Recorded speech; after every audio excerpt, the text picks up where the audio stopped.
Welcome to the new year. It's a new year and a new decade. On top of everyone's mind is what to expect from the economy and the markets in the year ahead. Here's a quick overview. Welcome to Outlook 2020. We look forward to 2020, but we know we're going to be hearing a lot of headlines about trade risk, slower global growth, the impeachment inquiry, and of course, the upcoming elections in November. But behind the scenes, the U.S. economy remains resilient. Economic data has been meeting expectations, which have been lowered due to the length of the expansion, indicating that growth is still enduring. Most recently, third quarter GDP was consistent with the long-term trend of economic expansion, which is now in its 10th year. We expect the U.S. economy to continue to grow in 2020 and support gains for stocks. We are mindful of our position in the business cycle, 10 years into an expansion, and understand that at some point this expansion will end. A recession will inevitably follow, and after that, a new expansion. While we can't see into the future, one thing that we can predict is that uncertainty in the markets is here to stay, and we are here to help. Let's take a look. We see opportunity in 2020 and do not expect a recession this year, although there is an outside possibility we could see one beginning in the fourth quarter. In the U.S., we see GDP continuing to grow, albeit at a slightly lower level, about 1.75% versus 2% in 19.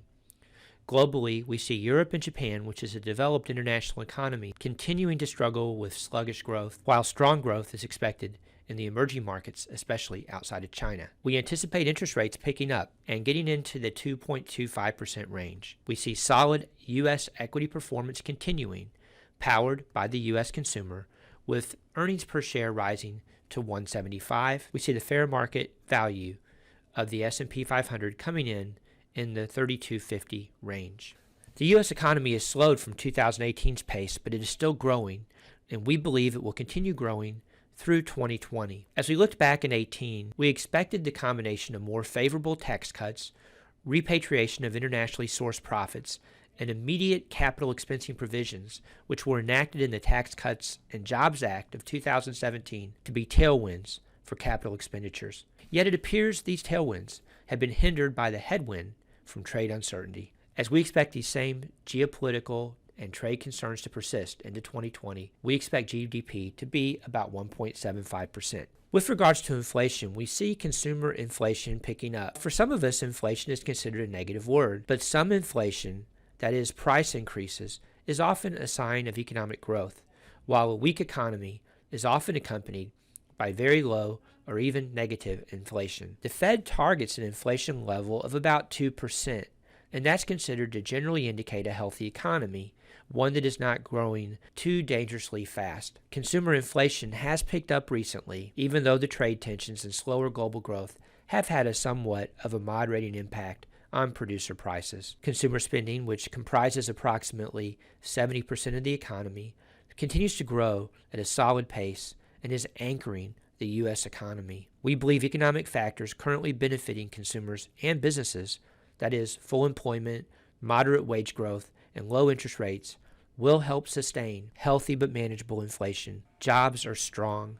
The U.S. labor market has remained strong despite signs of weakness in other pockets of the U.S. economy. It still looks healthy, especially considering the economic expansion is in its 11th year. The unemployment rate stood at 3.6% in October, near a low, and initial jobless claims continue to be subdued. It's natural for job growth to slow when the economy is near full employment. In 2019, average hourly earnings growth was 3%, lower perhaps than the peak of 3.4% in February 19, but still well ahead of inflation.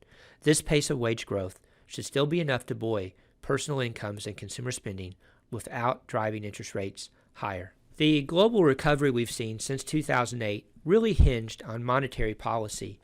Most of the global economic recovery has been dependent on unprecedented monetary policy programs, and global central banks have recently switched back into easing mode, cutting interest rates to combat trade-related weakness. After its meeting in October, when it cut interest rates for the third time this year, the Fed announced it would have to see a significant pickup in inflation to consider raising rates. That may encourage markets to respond positively to good economic news and to be less fearful that it would lead to a rate hike. If the Fed's 3 rate cuts turn out to be enough to support the U.S. economy and navigate its way through the recent slowdown, it may signal increased potential for U.S. stock market gains in 2020.